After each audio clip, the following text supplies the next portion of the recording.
Alright, so here we've got a Volkswagen Audi timing chain tensioner.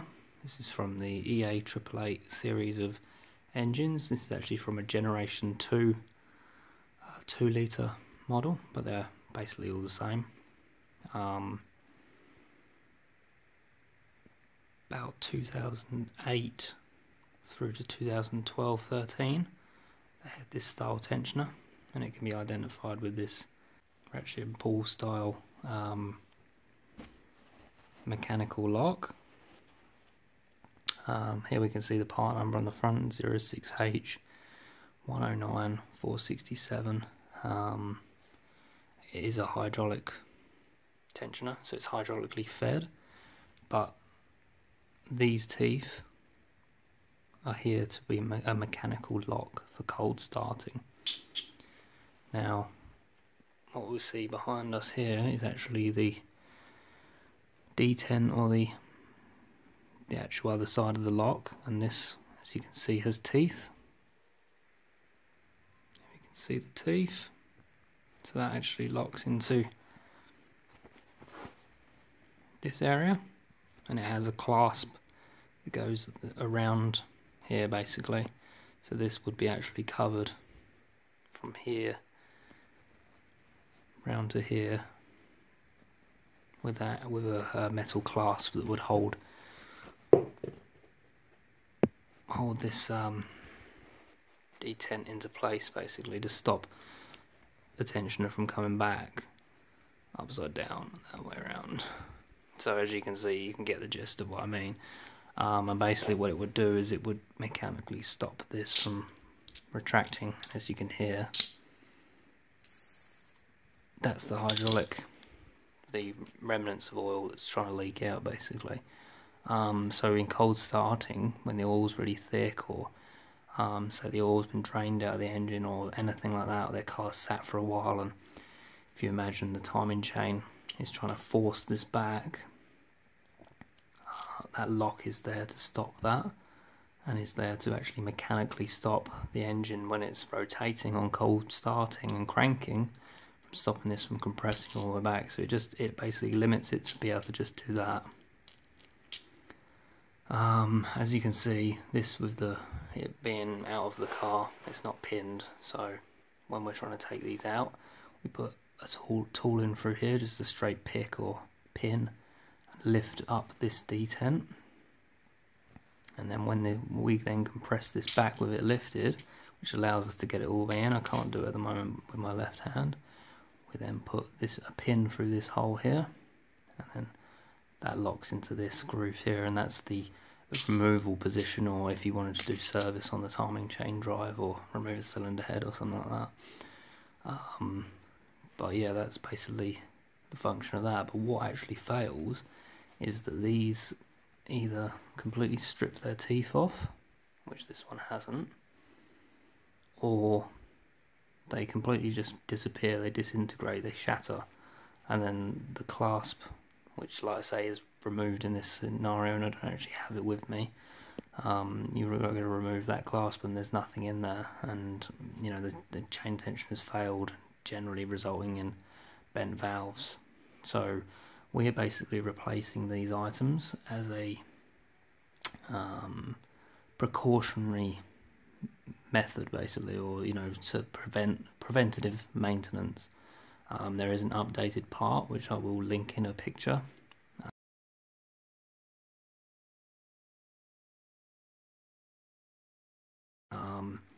And basically it is a completely different design and doesn't allow this setup to the pitfalls of this setup basically. Like I've never seen an issue with the actual piston of the tensioner, just with the actual detent itself stripping, like I say, or I've seen it where the clasp loses its spring tension, and the little detent can basically ride up and jump over the teeth. Not as common, but generally it's these have stripped. And there is actually a technical bulletin on this that Volkswagen Audi have released.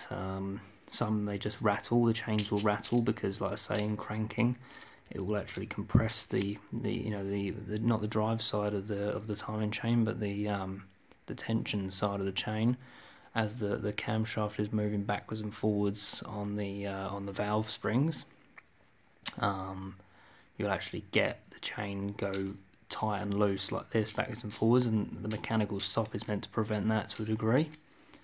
And if you've got a stretched chain or partially stretched chain, it's only going to allow more travel, and meaning more chance of the links jumping on the sprocket, and then you'll jump generally on the intake cam, and bend valves normally, which obviously requires extensive repairs. Some places will only replace the engine, which I think is a complete waste. These engines can be repaired, the cylinder heads can be repaired. Yeah, so it's a big loss if this goes wrong.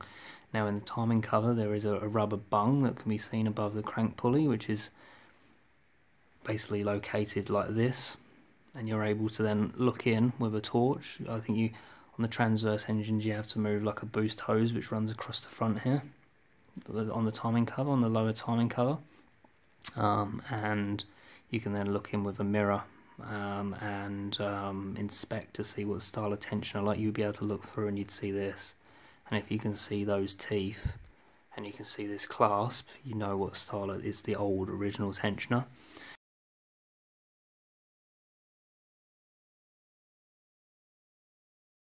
%, recommend getting it done. It's like a, I don't know, 3-4 hour repair job, maybe a little bit more. You can either change the chain at the same time. Now, chain can be checked for stretch prior to removal and inspection of this via measured value block 93.3 on a lot of the models, and then basically anything over 5 degrees of correction factor, it gives you a degrees value basically, which will be negative because the timing will retard as the chain stretches, and it'll be like, say, negative 5 degrees kW, which is the correction factor. Anything more than that or around that, you're going to be wanting to do the chain at the same time. The crankshaft bolt is also a torque to yield bolt, so it stretches in its installation, so it's a one use. Also has an O-ring on the inside of the bolt, so you want to replace that bolt basically as a cheap part, and replace the crank seal at the front of the engine as well. Bit of sealant around the lower cover. Don't bend the cover when removing. It can be removed with like a paint scraper, nice sharp paint scraper, and just carefully prise it off all around and cut the actual sealant.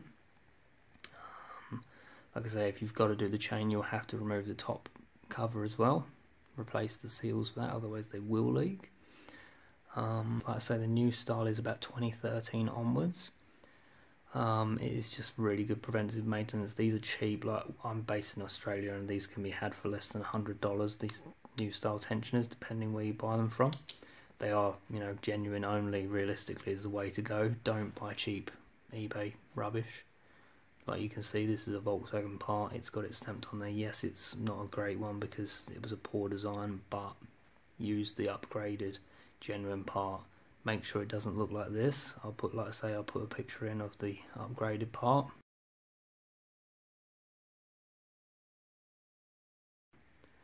And yeah, just check that 93.3 measured value block in the engine ECU prior to any strip down, so you know if you need a chain as well. There is some tools required for the replacement of the timing chain, but you can get away with a lot without having them. Basically, you are supposed to have a crankshaft holding tool to undo the crankshaft pulley bolt. You also are meant to lock the camshaft gears in place, but to be honest, you don't have to do it. It's so easy to do without it. So, this is a must basically, but contact either your dealer or your advisable would be to find a really good Volkswagen Audi specialist or Euro specialist and get it checked out. Like I say, for the price of that bung We're at the moment doing this on every service. Remove that bung, inspect it. You can also see how far out the tensioner has come. These will only, I believe it's 9 clicks is the maximum, and I've got a video that I will also link in of one that's so stretched on the chain that this is all the way out at 9 clicks, and the chain is trying to jump around the sprocket basically. So yeah, the amount of clicks that this is out will also relate to the amount of degrees correction factor is on that 93.3 measured value block. But I would say any more than 6 clicks, maybe 7, you're going to be definitely got a stretched chain. Average on a good one, I normally see 4 to 5 clicks. Brand new, I think they're about 3 or 4, something like that. So, you know, like as you can see there, if I could squeeze this back, that's what a new one will look like. That's about 10mm extension with 3 to 4 clicks. That's perfect. You know, like that's acceptable. But all the way out like this, that's not acceptable. That's gonna jump. There's no more tension. There's nothing to do. You need that extra in reserve. So yeah, get them checked out. Like I say, this is the old style. Get the new style fitted, and it'll make the vehicle dependable, reliable, and not a ticking time bomb. This is basically a grenade, and it's funny that because it takes a pin to lock it. So get it replaced, get the new updated type. Thanks guys. Like, share, subscribe.